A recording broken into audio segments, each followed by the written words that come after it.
और आगे बढ़ते हुए आपको बताएं कि सरकारी गोदाम गंदम की खरीदारी से आ रही हैं। आढ़तियों की मनमाने निर्ख पर खरीदारी जारी है। ऐसे में किसानों ने आइंदा बरस गंदम उगाने से इनकार कर दिया है।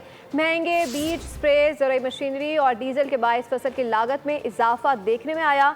मजीद तफसीलात तैमूर अहमद राजपूत की रिपोर्ट में देखिए। मोरों में गंदम की फसल पक कर तैयार हुई तो किसानों की खुशी दीदनी थी। किसानों को पहला झटका तब लगा जब सरकारी गोदाम ने खरीदारी से इनकार कर दिया। किसान मारा मारा फिरता गल्ला मंडी में आढ़ती के पास गया, जिसने सरकारी निर्ख को बालाए ताक रख कर कीमत खुद तय की। काश्तकारों का बोल न्यूज से गुफ्तगू में कहना था कि ऐसे हालात में मुश्किल है कि आइंदा फसल काश्त की जाए।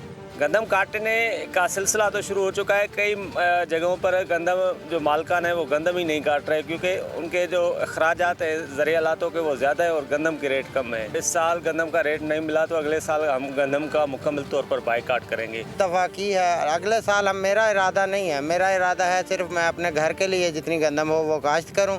आम किसान को ना सरकारी ज़राई मशीनरी मिलती है, ना ही सरकार गंदम खरीद रही है। सब्सक्राइब करें और बेल दबाएं ताकि कोई खबर रह न जाए।